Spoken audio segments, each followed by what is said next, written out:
Movie start होती है Valentine's day के साथ। हमें एक आदमी दिखाया जाता है जो किसी लड़की के साथ एक रेस्टोरेंट में डेट पर आया था और उस आदमी की अभी कुछ दिन पहले ही डाइवोर्स हुई थी। उस आदमी की एक बेटी सैंडी भी होती है जो ऑलमोस्ट उसी लड़की की एज की है जो उसके सामने बैठी थी। वो पूरा टाइम अपने अमीर होने की ही बातें कर रहा होता है जिससे वो लड़की भी तंग आ जाती है। वो वॉशरूम का बहाना बनाकर उससे पीछा छुड़ाकर वहाँ से चली जाती है। उसके जाते ही वो अपना फोन चेक करता है जिस पर सैंडी की 12 मिस्ड कॉल आई होती है, लेकिन वो उसे इग्नोर कर देता है और तब सैंडी खुद ही वहाँ पर पहुँच जाती है। वो सैंडी को कहता है कि वो एक बिजनेस मीटिंग में आया है, लेकिन असल में सैंडी उसे चेक करने नहीं आई होती। वो बहुत ही ज्यादा घबराई होती है, वो बहुत परेशान लगती है और उसे होना भी चाहिए था क्योंकि डाइवोर्स की वजह से वो अपने फादर से बहुत नाराज थी, जिस पर वो क्यूपिड को ऑर्डर दे देती है। लेकिन अब वो अपने डिसीजन पर बहुत पछता रही होती है क्योंकि क्यूपिड ने उसकी मदर के साथ साथ उसके सारे फ्रेंड्स को भी मार दिया। उसके फादर ये सुनकर गुस्से से उसे बाहर ले जाते हैं। बाहर उसे वही लड़की मिलती है जो उसके साथ डेट पर आई। वो वहाँ से जा रही होती है, लेकिन इससे पहले वो जाती आसमान से एक एरो आता है और सीधा उसकी आंख में आकर लग जाता है और वो वहीं मर जाती है। वो देखते हैं तो आसमान में क्यूपिड उड़ रहा होता है। उससे जान बचाकर वो जंगल की तरफ भागते हैं। जंगल में पहुंचकर वो सोचते हैं कि शायद वो क्यूपिड से बच गए हैं, लेकिन इतनी ही देर में क्यूपिड वहाँ पर पहुँच जाता है। वो पहले तो सैंडी के फादर के पाँव में एरो मारता है जिससे वो फौरन जमीन पर गिर जाता है। इसके बाद वो उसी एरो के ऊपर सैंडी का सर भी जोर से पटक देता है जिससे वो दोनों मौके पर मर जाते हैं। उन्हें मारने के बाद वो सैंडी के फादर का दिल निकाल लेता है और यहाँ पर हमें दिखाया जाता है कि क्यूपिड कैसा दिखता था और वो डीमन क्यूपिड क्या क्या कर सकता है। इसके बाद कहानी 1 साल बाद दिखाई जाती है जो वैलेंटाइन डे से 2 दिन पहले का दिन होता है। वहाँ पर एक लड़की फे दिखाई जाती है जो ब्लैक मैजिक की प्रैक्टिस कर रही होती है। वो अपने स्कूल टीचर डंकन को लाइक करती थी और उसे हासिल करने के लिए वो कई तरह के मैजिकल वर्ड्स बोलती थी और कई तरह के रिचुअल भी करती थी ताकि वो भी उससे प्यार करने लग जाए। लेकिन डंकन अपनी फेलो टीचर हेलन को लाइक करता था। वो दोनों स्कूल में साथ बैठे थे। तभी एक टीचर वहाँ पर आती है और डंकन को बताती है कि आपकी एक स्टूडेंट के बालों में च्युइंगम फंस गई है। जिसके बालों में च्युइंगम फंसी थी वो लड़की फे थी जो अपने फ्रेंड मैट के साथ मिलकर च्युइंगम को निकालने की कोशिश कर रही थी। उसके बालों में भी च्युइंगम उसकी क्लास फेलो इलीस ने लगाई होती है, जिसके पीछे एक रीजन भी होता है। फे के फादर की 1 साल पहले डेथ हो जाती है और अब उसकी मदर का अफेयर इलीस के डैड के साथ होता है। इलीस अपने पेरेंट्स की डिवोर्स की वजह फे की मदर को समझती है और यही वजह है कि वो फे से बदला लेती है। डंकन फे से पूछता है,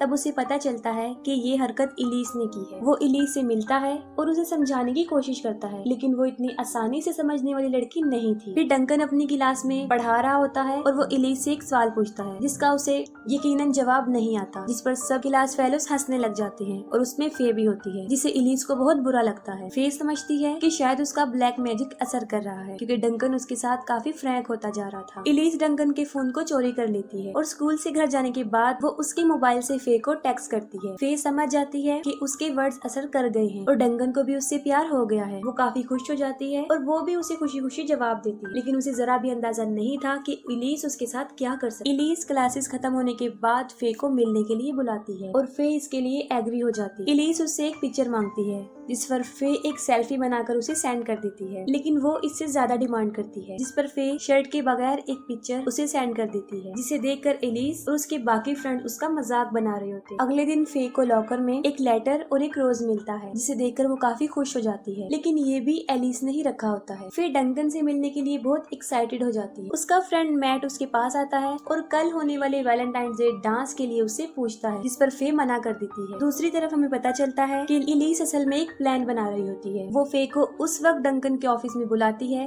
जब वो अकेला वहाँ पर पेपर चेक करेगा और एलिस उन दोनों की एक वीडियो बनाई जिसे वो इंटरनेट पर भी अपलोड कर सकती है। जैसे ही क्लासेस खत्म होती है फिर डंकन के ऑफिस में पहुँच जाती है। दूसरी तरफ इलीस भी ये सारी रिकॉर्डिंग कर रही होती है और फे डंकन से उसी वे में बात कर रही होती है जिस तरह वो मैसेज पर कर रही। डंकन को फे का बिहेवियर काफी अजीब लगता है और वो उसे कहता है कि वो घर चली जाए, जिस पर वो सडन उसे किस कर देती है। डंकन को कुछ समझ नहीं आती और वो फे को दूर हटा देता है। इलीस ये सब कैप्चर करके वहाँ से भाग जाती है। फे भी काफी डिसहार्ट होती है और वहाँ से चली जाती है। वो घर जाके अपनी ब्लैक मैजिक बुक को चेक करती है कि कहीं उसने कुछ मिस तो नहीं कर दिया। वो देखती है कि उसने सारे लव स्पेल को पूरा कर दिया है और अब सिर्फ एक ही स्पेल बचा था और वो ये था लव को डिस्ट्रॉय करने वालों को बुलाने वाला। फे काफी परेशान होती है, लेकिन वो फिर भी उस स्पेल का इस्तेमाल नहीं करती। अगले दिन वैलेंटाइन डे होता है और फे को भी एक कार्ड मिलता है, लेकिन उसे उसे पता नहीं होता कि ये किसने सेंड किया है, तो वो उसे फाड़ देती है। उस वक्त डंकन भी क्लास में होता है और अचानक से वही वीडियो प्ले हो जाती है और उसमें किस वाला सीन रिपीट हो रहा था। ये देखकर फे वहाँ से भाग जाती है और डंकन भी काफी परेशान हो जाता है क्योंकि इसकी वजह से वो सस्पेंड भी हो सकता था। फे क्लास से बाहर आती है, तब वो देखती है कि बाहर उसकी वही फोटोज लगी हुई हैं जो उसने डंकन के मोबाइल पर सेंड की थी। इलीस अपने फ्रेंड्स के साथ बाहर आती है और उसके जख्मों पर नमक छिड़कती है, लेकिन इस बार फे बर्दाश्त करने वाली नहीं थी। वो काफी गुस्से में होती है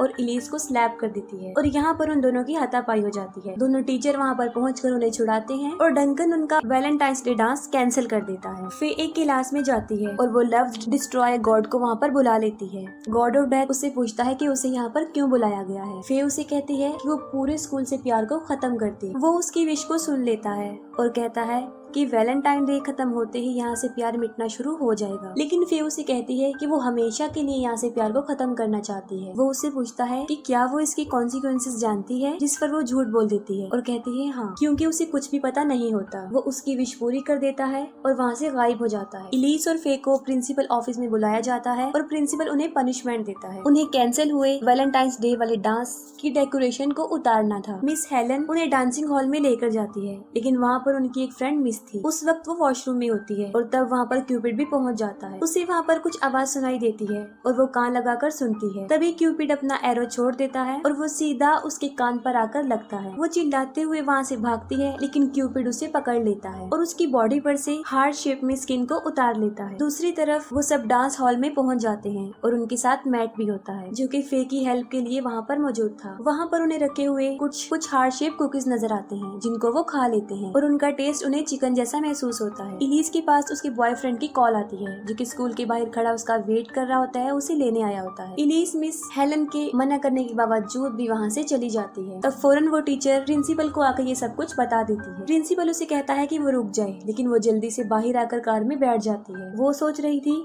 कि अब वो फ्री हो चुकी है, लेकिन ऐसा नहीं था। उनकी कार स्टार्ट ही नहीं हो रही थी। प्रिंसिपल वहाँ पर आ जाता है और कार के सामने खड़ा हो जाता है और उसे बाहर निकलने को कहता है। ये सब कुछ वहाँ खड़ी मिस हेलन भी देख रही होती है और अचानक से उन्हें आसमान में कुछ नजर आता है और वो क्यूपिड था जो उन्हें कुछ सोचने समझने का मौका भी नहीं देता और सीधा एरो प्रिंसिपल की आंख में मार देता है। ये देखकर इलीस और उसका बॉयफ्रेंड वहाँ से भागते हैं, लेकिन क्यूपिड उसकी बॉयफ्रेंड पर 2 एरो चला देता है। हेलन डंकन के पास जाती है और उसे बताती है कि उसका मोबाइल काम नहीं कर रहा है और सेम डंकन के साथ भी हो रहा होता है। उसका फोन भी काम नहीं कर रहा होता और उन्हें समझ नहीं आ रही होती कि उन्होंने आसमान में क्या देखा था और यही वजह थी कि वो किसी को बता भी नहीं सकते थे। लेकिन ब्रिट की हालत देखकर वो समझ जाते हैं कि वो किसी बड़े खतरे में। और यहाँ पर फे को भी समझ आ जाती है कि उसने बहुत बड़ी गलती कर दी है। उसने प्यार खत्म करने की विश तो कर दी थी, लेकिन उसे इस बात का अंदाजा नहीं था कि क्यूपिड सब लोगों को ही मार देगा। डंकन ब्रिट को चेक करता है और वो देखता है कि उस तीर वाली जगह से कोई जहर निकल रहा है और वो जहर उसकी पूरी बॉडी में फैलकर उसके दिल तक भी पहुंच चुका था। डंकन सब टीचर्स और स्टूडेंट्स को वहां से भेज देता है कि कहीं वो नर्वस ना हो जाएं। डंकन उसे बचाने की पूरी कोशिश करता है, लेकिन नाकाम हो जाता है और ब्रिट वहीं पर मर जाता है। दूसरी तरफ वो सब डांस हॉल में पहुंच जाते हैं और वो देखते हैं स्क्रीन पर एक अजीब चीज कि वहाँ पर किसी का दिल तेजी से धड़क रहा है। वहाँ पर फे और मैट नहीं होते क्योंकि वो बाहर होते हैं और मैट फे से पूछता है कि यहाँ सब कुछ क्या चल रहा है, क्योंकि उसे लग रहा था कि फे इसके बारे में कुछ न कुछ जानती है, लेकिन वो उसे कुछ भी नहीं बताती और वो दोनों भी हाल में आ जाते। क्यूपिड उनके पीछे ही खड़ा हुआ है और जैसे ही वो अपना एरो निकालता है वो सब वहाँ से भाग जाते हैं और यहाँ पर वो सब एक दूसरे से अलग अलग हो जाते हैं। क्यूपिड एक टीचर को मारता है और उसको बचाने की वजह से मैट के हाथ में भी एरो घुस जाता है। तब फे उसे वहाँ से लेकर भाग जाती है। इलीस और उसकी फ्रेंड साइंस लैब में आते हैं जहाँ पर उन्हें फे की ब्लैक मैजिक वाली बुक नजर आती है और वो फौरन समझ जाते हैं कि ये सब कुछ फे की वजह से हुआ है। इलीस की एक फ्रेंड उससे अलग हो जाती है और इस चीज का फायदा उठाते हुए क्यूपिड उसे भी मार देता है। वो रोजेस से उसके गले को आर पार कर देता है। मैट के हाथ से वो जहर फैल रहा था और उसकी मरने वाली हालत हो जाती है और मरने से पहले वो फे को बताता है कि जो वैलेंटाइन डे कार्ड उसे मिला था वो उसी ने ही भिजवाया था और वो फे को बताता है कि वो 5 क्लास से ही उसे लाइक करता है, लेकिन उसे तो डंकन के अलावा कुछ नजर ही नहीं आता था। फे को सब कुछ पता चल जाता है और वो उसे कहती है कि वो उसके छोटे भाई जैसा है। फिर उन लोगों को लीना की बॉडी मिलती है और वो समझ जाते हैं कि वो हार्ड कुकीज किस चीज के बने हुए थे। इतनी देर में डंकन डंकन और हेलन भी वहाँ पर पहुँच जाते हैं और वो मैट का हाथ देकर बताते हैं कि मैं इसे बचा सकता हूँ। वो सब साइंस लैब में जाते हैं जहाँ एलिस उन लोगों को बता देती है कि ये सब किया धरा फे का है। तब फे भी इस बात को एक्सेप्ट कर लेती है कि उसने ब्लैक मैजिक का यूज करके ही क्यूपिड यानी गॉड ऑफ डेथ को बुलाया है और अब जो मैट मरने वाला है उसकी वजह भी फे ही है। एलिस और उसकी फ्रेंड अपनी बाकी दोनों फ्रेंड्स को ढूंढने के लिए वहाँ से चली जाती है। डंकन मैट को बचाने के लिए उसका हाथ काटने का फैसला लेता है ताकि वो जहर फैलता हुआ उसके दिल की तरफ ना चला जाए। उधर एलिस और उसका फ्रेंड डांस हॉल में पहुंचते हैं। वहाँ क्यूपिड उन पर हमला कर देता है। एलिस अपने फ्रेंड को वहाँ पर छोड़कर भाग जाती है और क्यूपिड उसे जान से मार देता है। डंकन मैट का हाथ काट के उसे बचा लेता है और फिर यहाँ पर खुद को एक्सपोज करती है कि कैसे वो ब्लैक मैजिक का यूज करके ताकि डंकन भी उससे प्यार करने लग जाए। डंकन इस सब की परवाह किए बगैर उसे पूछता है कि अब क्यूपिड को कैसे रोका जा सकता है। ये उसे बताती है कि उसे रोका नहीं जा सकता, वैलेंटाइन डे खत्म होते ही वो वहाँ से चला जाएगा। डंकन देखता है कि वैलेंटाइन डे खत्म होने में सिर्फ 10 मिनट रह गए थे और अपनी जान बचाने के लिए उन्हें किसी तरह 10 मिनट तक खुद को छुपा कर रखना था, सेव रखना। लेकिन ये एक मुश्किल काम था। डंकन और फे मैट के लिए कुछ लेने के लिए बाहर जाते हैं। तब उन्हें एलिस भी वहाँ पर मिल जाती है। इतनी ही देर में क्यूपिड हेलन के पास पहुंच जाता है और जब वो हेलन की चीख सुनते हैं वो जल्दी से वापस आ जाते हैं। वो लोग हेलन को ढूंढते हुए डांस हॉल में आ जाते हैं जहाँ क्यूपिड उसे मारने के लिए बिल्कुल रेडी था। फे के पास कोई और रास्ता नहीं होता और वो फिर से गॉड ऑफ डेथ को बुला लेती है। फे सबको बताती है कि वो उसकी आंखों में ना देखे क्योंकि अगर किसी ने उसे नजरें मिला ली तो वो उसकी सोल को अपने साथ ले जाएगा। फे उसे कमांड देती है कि वो सब कुछ यही खत्म कर दे, जिस पर वो एक सैक्रिफाइस मांगता है। तब डंकन कहता है कि हमारे पास 2 मिनट रह गए हैं और हम आसानी से अपनी जान बचा सकते हैं, जिस पर गॉड ऑफ डेथ उसे कहता है कि यहाँ हाल में सब लोगों को मारने के लिए 2 मिनट बहुत ज्यादा। फे खुद को सेक्रीफाइस करने के लिए तैयार हो जाती है और इतनी देर में एलिस अपनी गर्दन घुमा के क्यूपिड की आंखों में देख लेती है, जिस पर क्यूपिड उसे मार देता है और उसे वहाँ से ले जाता है। और यहीं पर क्यूपिड का सेक्रीफाइस भी पूरा हो जाता है और 12 भी बज जाते हैं, यानी वैलेंटाइन डे खत्म हो जाता है और क्यूपिड भी वहाँ से चला जाता है। अचानक से एलिस उठ जाती है और फे डर की वजह से उसके मुंह पर बुक मार देती है जो उस एरो पर लगती है और वो मर जाती है। इसके बाद हेलन मैट को हॉस्पिटल लेकर जाती है। फे डंकन से माफी मांग लेती है और तब डंकन उसे किस करता है और यहीं पर फे के लव स्पेल काम करने लगते हैं और इसके साथ ही ये मूवी एंड हो जाती है।